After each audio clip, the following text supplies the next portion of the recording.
Now, do you have any negative laparotomy cases in the recent past? There is a reason why I'm asking this question. Correct, correct, sir, correct. Yeah, after, because I was there in Osmania for the last 20 years in a department of general surgery. Now I am department surgical gastro. My initial surgical residency and during the assistant professor of time, we don't have a CT scan. That time, when we were patient clinical condition, plain X-ray abdomen and ultrasound, we used to go. Sometimes we went on doing emergency laparotomy. Sometimes it landed into the negative. But after invention of CT, definitely the negative laparotomies are decreased. But still holds what the Professor Jachari Cobb says, that it should be sympathetic to the patient, but it should be rigid and aggressive in the treatment. So sometimes if the clinical condition mandates that, in spite of your investigations are not supporting, if your clinical condition is mandating, that means deteriorating, there's nothing wrong doing a emergency diagnostic laparoscopy, at least instead of emergency laparotomy. Yes, we had a few cases of negative laparotomies. So, retrospectively thinking, probably they're all viral induced acute abdomens. I do not know, I have no support to say that virus, which virus caused acute abdomen, but dengue sometimes. So, these Correct. kinds of things they can Correct, sir. cause an acute abdomen. We had few recently negative laparotomies, and again, resident opening in the middle of the night and saying, sir, nothing is found, abdomen is normal except some serositis, something like that. Probably in a viral induced acute abdomen. So, Classical, sir. Classical. We have seen yeah. this segmental enteritis, patchy, black gangrene, ischemias. So the PGI people describe this is as a piggy Bell's disease, segmental enteritis. But in this COVID pandemic, we are going to present two papers, two cases. Our resident opened thinking that is a acute bowel ischemia and gangrene. Patchy was there, entire bowel. So I said, just close it. So after 2-3 days, it is a RT-PCR positive patient developed lung issues. So absolutely, I agree with you, sir. Viral etiology. Thank you, Dr. Madhusudan. Any questions from the floor? Sir, there is a question from the audience. Yeah. Role of laparoscopy in silent pneumoperitoneum, Chiladat design, and role of DPL in silent pneumoperitoneum. Yeah, when basically when there's a pneumoperitoneum is there, when the uh, vitals shows tachycardia or clinical examination shows like a peritonitis, in that condition, there is no role for a diagnosis because your diagnosis is obvious hollow viscous perforation. But in this condition, the role of laparoscopy is as a therapeutic modality. Therapeutic means you can do laparoscopic peritoneal lavage, laparoscopic closure of the duodenal ulcer perforation or gastric perforation, or small bowel perforation like enteric perforation. So diagnostic laparoscopy can decrease the morbidity and mortality of peritonitis in a selected patients, but it cannot be done in an advanced peritonitis patient because already patient is an unstable patient. If you create pneumoperitoneum in such cases, they may not tolerate. So further worsening of the hemodynamics will occur. So advanced peritonitis is a relative contraindication for a pneumoperitoneum. So early cases, stable cases, in a hollow viscous perforation, you can do it. And diagnostic peritoneal lavage. So when there is a peritonitis is obvious on clinical ground and X-ray wise, there is no further additional of message will come by DPL. But there are some conditions where you are unable to differentiate between Chilaiditi versus hollow viscous perforation in a ventilator patient, inotrope, old fellow. Definitely, diagnostic laparoscopy has got a good value. You put a scope, simply just at the umbilicus, put a 10 mm scope under local anesthesia. You can assess if it is positive under anesthesia. Anyway, patient is on ventilator. You can proceed further also. Thank you, sir. Dr. Madhusudan, I got one question. Sir. In an acute abdomen setting, when we advise a CECT, whether with a bowel contrast or without bowel contrast? Sir, basically, when you take a history, so what is your provisional diagnosis? Like your provisional diagnosis is like a pancreatitis or appendicitis or cholecystitis, CT with oral contrast doesn't require. Only water soluble contrast. Water with IV contrast is enough, sir. But when you suspect intestinal obstruction, or when you suspect perforation based on your history, CT with IV and oral contrast is recommended. Okay, thank you, Madhu. Thank you. So if no more questions, we'll move on to the next lecture by Dr. Verma. He'll be speaking on gastric perforation. Dr. Verma?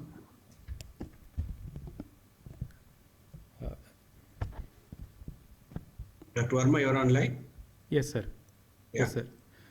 Respected Chairperson, Professor Veerappa sir, Senior Surgical Fraternity, and dear friends. Good afternoon, everybody. In our day-to-day surgical practice, we will be seeing some kind of GI tract perforations. But however, the incidence of gastric perforation is very rare. This will be an on-table finding most of the times rather than an accurate preoperative diagnosis. And data is limited in literature regarding isolated gastric perforation. And especially mortality is high in gastric perforation and depends mainly on the etiology, time of presentation, and the presence of comorbidities. Amongst gastric perforation, peptic ulcer perforation is the most commonest one.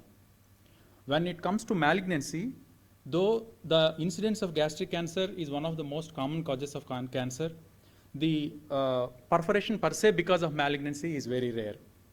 In corrosive ingestion, especially the injuries will be present later as a sequel as strictures, but however some subset of patients do present with perforation causing life-threatening complications and increasing morbidity and mortality. In trauma, especially in blunt abdominal trauma, the stomach location-wise it is in a safe zone. So the number of the perforations because of blunt abdominal trauma will be taken by ileal perforations and large bowel. So around 5% of all hollow viscous perforations in the blunt trauma setting is because of gastric perforation. But however, even though the number of percentage of cases are less, the increasing incidence of trauma cases in the community is a cause of concern for us. And when it comes to foreign body ingestion, anyway, it's commonly seen in mentally deteriorated individuals and also in children. The iatrogenic injuries, especially the endoscopic procedures, are relatively safe because the stomach is having a rich vascular supply. The healing power is more. But however, the advent of recent endoscopic submucosal dissections, there are cases of delayed presentation, perforations, and which are causing morbidity. The spontaneous perforation is not seen in adults usually, but these are seen very rarely in infants, especially in a pediatric population in a neonatal period. So the most common cause of gastroduodenal perforation is peptic ulcer disease. The ulcer disease may be secondary to acid hypersecretion, H. pylori infection, and medications like steroids and NSAIDs. With the advent of potent PPIs to treat acid secretion effectively, and with the use of antimicrobial regimes to eradicate H. pylori effectively. Verma, And can you speak into the mic? Little louder. Yeah. sorry, sir.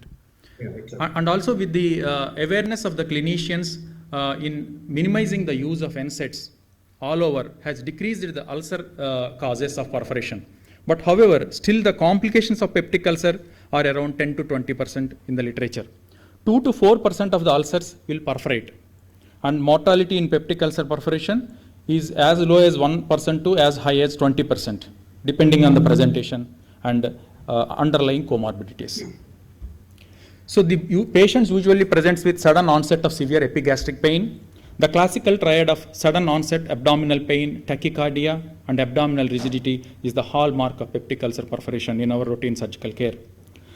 Usually erect chest abdomen will show the pneumoperitoneum in most of the cases. However, in 15% of the radiographs, pneumoperitoneum cases, it may be missed. We have to take a decision on the clinical and other imaging modalities. So early diagnosis, prompt resuscitation, and urgent surgical intervention are essential to improve outcomes. Especially there are a lot of scoring systems to predict outcomes in the literature. There are 11, especially 11 important scoring systems, out of which the acute physiology and chronic health evaluation score is very much validated. It was done on thousands of patients, and it is very useful when facilities are available. However, if the facilities in the source restrained centers, in especially district headquarters and small areas, the facilities of regular ABG analysis may not be available. In those cases, to risk stratify the patient's BOE score, which contains only 3 variables like time since perforation, medical illness, and preoperative shock, and also the peptic ulcer perforation score, which contains 7 variables with a score of 0 to 18, and also the Jabalpur score, which was proposed by Dr.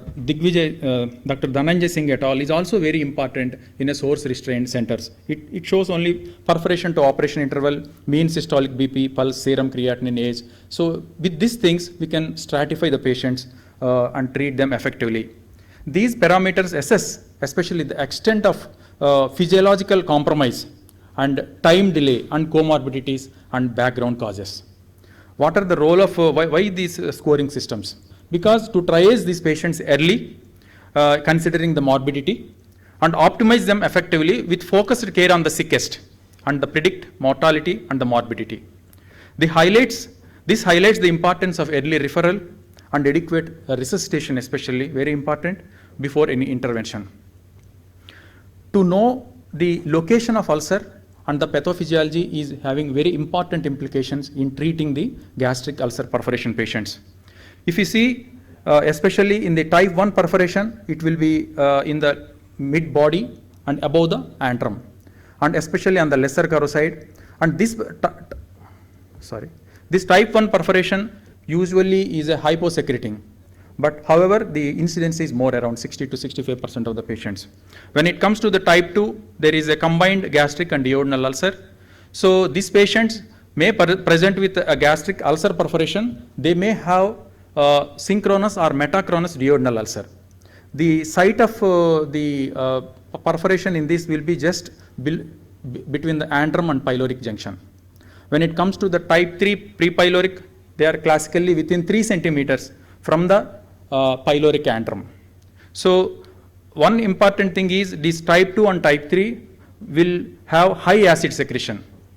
And when it comes to type 4, it is usually on the lesser curve, close to the OG junction, and the incidence is also very less, around 5% of the cases, and in the acid secretion is also low. In type 5 is drug induced and acid secretion is low. It is seen mostly in the patients who are having on NSAIDs. So one important clue is when the ulcer perforation is close to the duodenum, it behaves like a duodenal ulcer with more and more acid secretion. That is the important pointer. Especially the location of ulcer is having very important implications when we are dealing with the stable patients when they come early. When they come late, usually the location doesn't matter. Anyway, we have to go for damage control surgeries.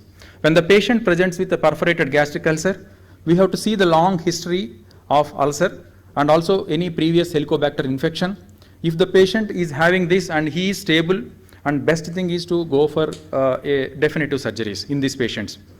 Because type 1 and type 4 acid secretion is low, only partial gastrectomy or omental patching is adequate. And type 2 and type 3, because these are more like aggressive, more acid hypersecreting things, a truncal vagotomy and antrectomy may be useful. These are the guidelines, recommended guidelines. When the patient is unstable, always we have to do a damage control surgery like omental patching, especially biopsy. Biopsy is very important in a gastric perforation, and also H. pylori testing and treatment. Suppose if the patient is having a recent onset of ulcer symptoms, omental patching, biopsy of ulcer and H. pylori testing and treatment. And for type 3 ulcer, recommended is again antrectomy and truncal vagotomy. These are the recommended guidelines. However, in our community, most of the patients present late and they present with organ failure.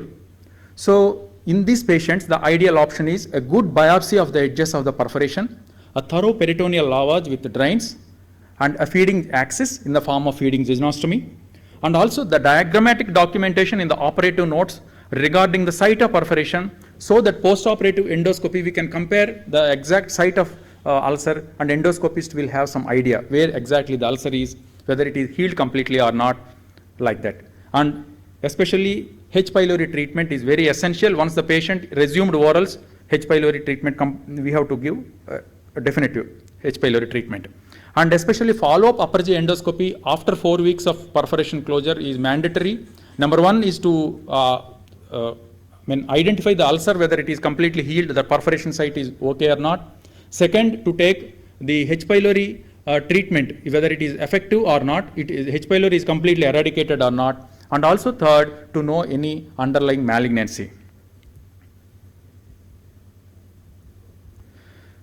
This is all about peptic ulcer perforation. When it comes to malignant gastric perforation, acute perforation of gastric cancer is rare to the tune of up to 0.5 to 3.9%, and it contributes to less than 1% of all acute abdomens. A median age is more than ulcer perforation.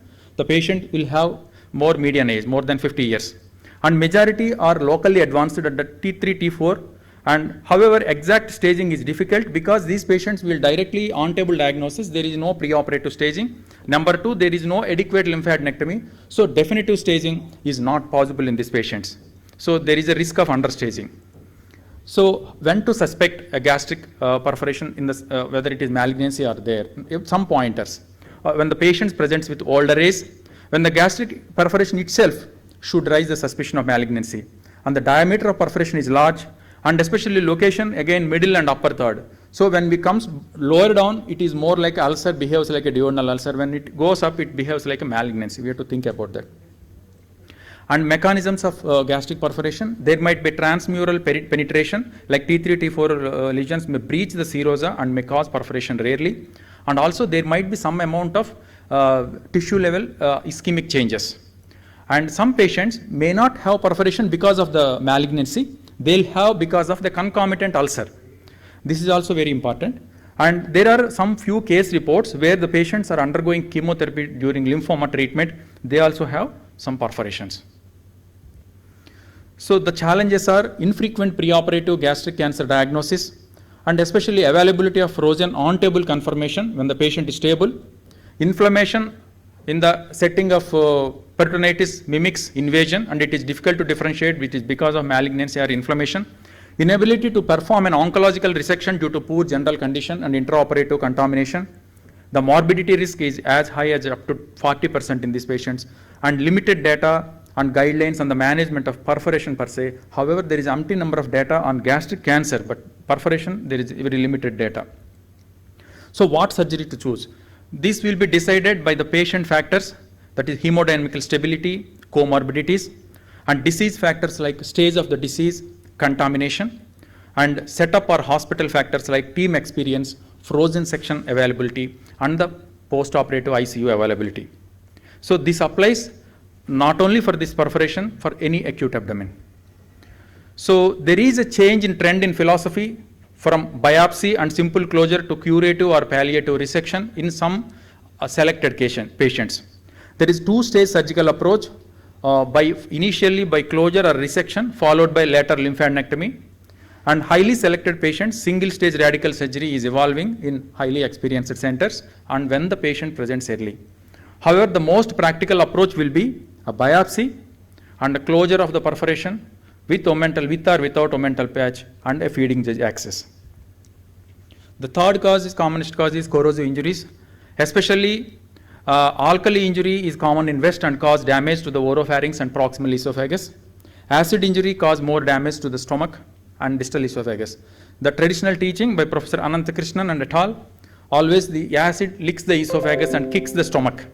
So the injury, the impact is more on the stomach. The probable hypothesis or transit time is shorter from mouth to stomach than alkali. And also there is a squamous epithelium is resistant to acid in the esophagus. And the pyloric spasm which causes the acid to retain in that and cause damage to the antrum. These things may not be applicable in all patients because these factors are also dependent on the quantity of corrosive and concentration of corrosive. If the concentration of the corrosive is more, even it is acid, it will injure the esophagus. And also full or empty stomach. If the patient is having empty stomach, the chances of having distal problems, like because it will have a rapid transit, like a distal stomach and also proximal small bowel may be the injured things. So pointer towards perforation when dealing these patients are severe pain abdomen, hematemesis, when we are keeping the patients under observation, especially Jargar grade 3 and above on upper GI endoscopy, and also pneumoperitoneum and free fluid on imaging. These are the important pointers. And especially the perforation from the time of ingestion, rare in children, but manifests within 4 to 5 days, most of the children, when perforation happens. But in adults, most of the perforations were seen by day 8, especially it was a very good study by Jargar et al. From PGI group. And recently, we have a patient who had unexpected perforation of 2 months after this thing. Usually late sequence, they will present with strictures. But this patient, recently we had this. And the surgery for gastric perforation, the important points are resuscitation and optimization. Suspicion of injury is severe, then better to go ahead with CECT chest and abdomen. And assessment of extent of injury on the stomach, especially while doing surgery, is very important. To rule out associated injuries of esophagus and proximal small bowel. Sometimes they might have the duodenal injury and proximal jejunal perforation. So local repair is not possible in corrosive injury in majority. And most of the times it will end up with partial or total gastrectomy with feeding axis. And one more important thing is plane of resection need to be close to the stomach. Why? Because these patients eventually will have some colonic transposition. If you go plane of resection while doing some kind of gastrectomy, disturb the middle colic venous vessels axis, then the patient may not be suitable for colonic graft. And reconstruction usually be in the second stage. Timing of second stage surgery will be again decided by whether the presence or absence of esophageal injury. If esophageal injury is more there, then we'll delay the surgery for 6 months. If there is only isolated gastric injury, we may go after 3 months. So this is the first case of a 28-year-old gentleman with history of corrosive ingestion 2 months ago.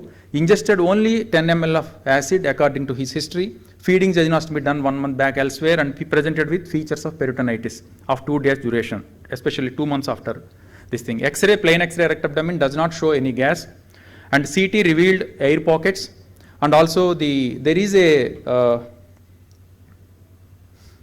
breach, especially in the posterior wall of thinned out stomach, and also there is a pneumoperitoneum.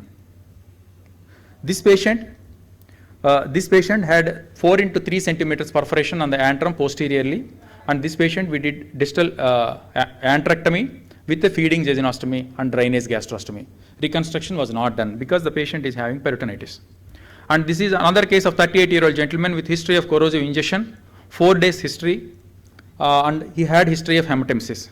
And in the endoscopy revealed Jargar grade 3B injury. So these patients, especially we have to monitor them closely, and we have to do imaging quite often because the patient is having hematemesis and also pain. So the CT scan reveals there is a thick edematous stomach wall with perigastric inflammation. However, there is no injury. So this is only for managing these patients closely. Again, this case is a rare case of 50-year-old gentleman, history of accidental ingestion of acid under the influence of alcohol 20 days ago. The most important thing of acid ingestion is when the patient is taking this corrosive ingestion, when it is under the influence of alcohol, the amount may be much more than what we expect, and they don't know what they are doing, and there may be severe injuries in these patients. And this gentleman had a small bout of hematemesis and treated elsewhere, and he presented to us just 3 days history of breathlessness and fever. CT scan was done. X-ray does not show any pneumoperitoneum. CT scan was done, showed thinned out fundus posterior wall of the stomach, and then there is here we can see small pneumoperitoneum. And again, when it comes here in the sagittal section, the stomach is going above the diaphragm and causing some peripleural abscess. This is again coronal section where we can see the breach in the diaphragm. So we did surgery in this patient. Total gastrectomy was done because almost the stomach is totally sloughed off. One wall, posterior wall, is completely sloughed off, the fundus area. So this patient might have severe volume. So he had a gastric perforation, and also because of the localized gastric perforation, the diaphragm also got eroded, causing this patient and presented with after 2 months. So this case is reported by one of our colleague. And again, the important points in corrosive perforation are high index of suspicion based on history, symptoms, and upper GI endoscopy findings and imaging. When equivocal, CECT abdomen to be done first time or to be repeated if necessary. Close monitoring of clinical course is very important. While planning feeding jejunostomy for dysphagia, better to wait for 8 to 10 days, especially in adult patients. Why? Because there are two important things because of this. Because the perforation which may happen in the stomach usually occurs with less than 10 days. And secondly, these patients are mentally not stable. So taking them for another surgery in very limited span will have its implications. So meanwhile, we can counsel them and do psychiatric evaluation on all these things and counseling, and then we can take them for surgery. While doing FJ, assessment of stomach intraoperatively and proximal small bowel is very important. When it comes to the traumatic gastric perforation, gastrointestinal trauma can lead to perforation of stomach, small intestine, colon, and rectum. Especially seatbelt syndrome will take the toll on the GI, but gastric perforation is rare. The seatbelt injury will have an impact of GI, but it will increase the potential complications of brain injuries. So organ location can determine the potential of injury. As we already discussed, the stomach is in a safe location, especially it is non-distended, the injury chances are less. We analyzed 126 cases of blunt abdominal trauma, and out of which 20 had hollow viscous injury and none had gastric perforation. This is 3 years data. That means the gastric perforation is rare in trauma. The distended stomach also causes some rotation of stomach, and location of injuries may be unpredictable. If the stomach is distended, there might be, suppose in a stab injury, the stomach is distended, it may be rotated. The entry point may be in the posterior wall instead of the anterior wall. So it is very important to see the lesser sac in these patients. So principles of management: adequate resuscitation as for any other management, quick reevaluation, especially early anticipation. It is only possible with close monitoring and with repeat clinical examination. That is very vital, and appropriate repeat imaging. And discuss the plan with team, especially when we are going with an emergency. Please visualize the surgery, what to do before going for that. That is very important. Systematic on-table survey, damage control surgery in unstable patients. Stomach, lesser sac to be opened to assess posterior wall of stomach. Equivocal cases, when there is a bruit in the posterior wall, then we can do air insufflation test to the Riles tube or methylene blue. It will give some clue, additional clue. Injuries to the other organs, especially to be ruled out. Trauma is a complete pan disease, so we have to rule out injury in each and every corner of the abdomen. In penetrating trauma, check for entry and exit wounds, and usually closure with or without patch is adequate in trauma, but resection only if the tissue loss is severe and vascularity is compromised. When it comes to rare cases, we had a rare case of mucormycosis with gastric perforation. She's a 40-year-old lady with 2 weeks history of fever and de novo diabetes. Took initial treatment elsewhere, presented to EMD with pain, and then we did routine examination. And X-ray was normal. CT showed there is a breach in the stomach wall with some air.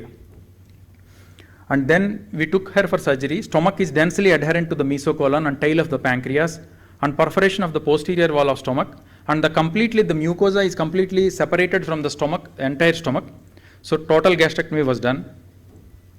So these are the slides of the patient which showing the mucosal ulceration with neutrophil infiltration in the first one. Second one is the post-operative photograph.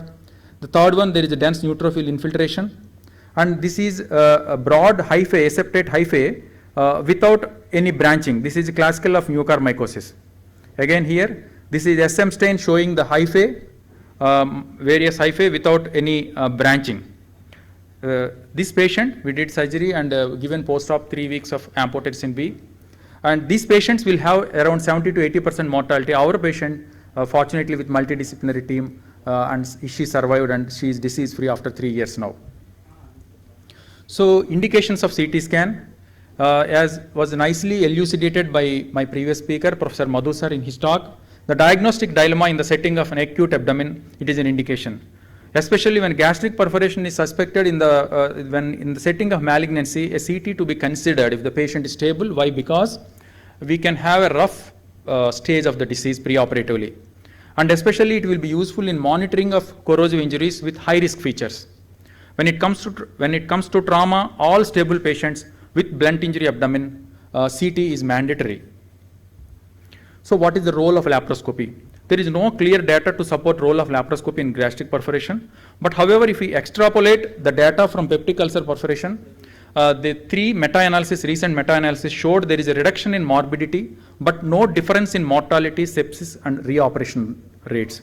So laparoscopy may have a role when patients presents early without organ dysfunction, but most probably it will be an open surgery. To conclude, Chairperson sir, and my dear friends, the gastric perforation is rare and most of the patients presents with late with organ dysfunction. Treatment decisions revolve around the management of life-threatening sepsis and extent of intervention. Surgical management requires consideration of patient factors such as hemodynamic stability and pre-existing comorbidities as well as the cause and extent of the contamination. Staged surgeries with feeding axis will be life-saving in most of the situations. However, single-stage surgeries can be considered in highly select group of patients.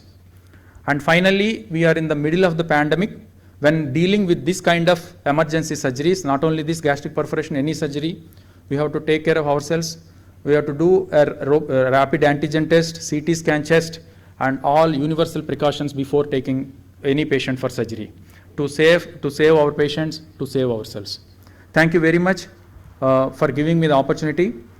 I thank TSASI for giving me the opportunity, and our professor and HOD, Professor Birappa sir, is having a vast experience on this subject. Thank you, sir. Thank you, Dr. Verma. That's an excellent lecture. You enumerated many things, especially fungal infections, corrosive perforations, malignant perforations. So I have two questions, doubts rather, which bothered me always. What happens if there's a perforation at the G junction? That's one of the things always, comes to my mind. A big perforation, giant perforation at the G junction. What should we do? Should we go ahead with a total gastrectomy or, do a closure with a patch? Again, it's difficult area. So always it bothers me how to approach this kind of patient. Any literature on that? Sir, actually, there is no literature regarding the isolated perforation in especially this type 4 perforation. But definitely it is an on-table diagnostic dilemma, sir, as you told. So this patient, most of the times, we can do a damage control surgery as per the literature with omental patching and biopsy, like type 4 ulcer. And sometimes you said once the malignant perforation is there, it's an advanced. So there will be peritoneal deposit. There's no need for staging and all. It's an advanced stage. So patient survives, maybe he'll go for a chemotherapy. Suppose sometimes, if we get sometimes referral where biopsy is done, they're thinking that it's benign, but post-operatively the biopsy report comes as a malignant. So how should we go about it? Sir, very relevant question, sir. Thank you, sir, for asking that. Actually, when these patients have post-operative biopsy, most of the times the patients might be an advanced stage, T3, T4, and they might have a lymph nodal and also peritoneal dissemination, which may not be noticed because of the perforation, peritonitis and contamination on table. So these patients, however, we have to optimize them. We have to do adequate staging with CECT abdomen and chest. Even though the perforation is there, it will become a stage 4. Still, we have to give an attempt in these patients to do a radical surgery if the patient is stable, sir. If the patient is unstable, then again, anyway, the patient will go for only palliative chemotherapy. Thank you, Dr. Verma. Any questions? Yeah, Verma. Dr. Verma. Dr. Verma? Sir, please, sir. Yeah. Basically, for younger surgeons and postgraduates, would you be giving a clue how to identify clinically, suspect a gastric perforation clinically or radiologically in the earlier, like X-ray, erect abdomen, the volume of air? Does it have any relevance to suspect a gastric perforation? Sir, very good question, sir. Actually, the thing is, preoperatively, we can tell whether it is perforation is there or not, but it is difficult to tell whether it is gastric or a duodenal ulcer. Maybe there is some data to show that large pneumoperitoneum, there might be a colonic or gastric perforation, but however, we cannot point out to one organ whether it is colon or gastric. And also because of the injuries, the incidence of injuries is very less. It is very difficult to predict, but we can suspect, sir. So only thing is we have to follow the same principles of duodenal any perforation, same resuscitation, optimization, and if the patient is fit, depending on the on-table findings, we can go for radical surgeries. Otherwise, most of the times, these are only damage control surgeries. So a good biopsy and then closure, and with the feeding access, which is mandatory in our patients. Second part of the question, Dr. Verma. Suppose there is a large pneumoperitoneum and you are suspecting either a gastric or colonic perforation. From where do you start your laparotomy incision? Do you go from above downwards, or you go from below upwards, or midline? What do you really prefer? Yes, sir. Very good question, sir. Because now patients are even if they are having severe disease, they are worried about the size of scar. So ideally, any laparotomy will be midline. So we'll usually do open in the midline, and as per the on-table evaluation, we'll go either up or below, sir. So when the patient is stable, especially when peritonitis is suspected, there is a role coming for the diagnostic laparoscopy, especially when we are suspecting peritonitis, but still the patient is stable. When the comes, especially to the hospital very early, and there are no comorbidities, then in those patients, we can do a diagnostic laparoscopy, and whether we can treat with laparoscopically if it is a duodenal ulcer straight away, or otherwise if any complicated thing we can convert to open according to that. Otherwise, usually there is no specific thing to give the incision, sir. Usually we will give midline for all patients, sir. Hello, Yeah, Verma. Thank you, sir. That was nice. Dr. Verma, I got one question. Sir, please. Short question, sir. The time is up. Simple question. Yes, sir. In a type 1 gastric ulcer perforation, the patient needs a H. pylori regime? Sir, this is also a very good question. Thank you, sir, for asking that. Actually, all patients of gastric ulcer, even though there is a hyposecreting or hypersecreting, H. pylori treatment is mandatory, sir. Because these patients obviously have the cause of main cause is H. pylori only. So even when they are documented H. pylori on biopsy or not, we have to start straight away, and then we have to confirm after 4 weeks by doing a rapid urease test and checking the site, and if necessary doubt is there, we can do biopsy, and that biopsy can be sent for both to rule out malignancy and confirm H. pylori eradication, sir. Thank you, sir. Do you want to add FJ in every setting? Sir, usually our patients, not all patients, suppose if the patient is having a straightforward trauma without any mesenteric hematomas, or the patient is stable, early perforation, usually we'll close that thing. Suppose if the patient is having a corrosive injury, 100% he requires. And if the patient is having a suspicion of cancer, sir, definitely he requires, because nutrition is very important. In the setting of peptic ulcer perforation, which is most common, the decision will be taken on table. Suppose if the patient nutritional build is good and the patient is not having severe peritonitis, and we are not expecting any leak or post-operative complications, then in those patients we will avoid. But however, Adding a feeding jejunostomy. better to add feeding jejunostomy, safe way, sir, because feeding access is most important. Thank you, Dr. Verma. And if no more questions, I thank organizing secretary and GC members for giving this opportunity. Thank you, Madhusudan. Thank you, Dr. Verma. I'll close the session. Thank you very much. Thank you very much, sir.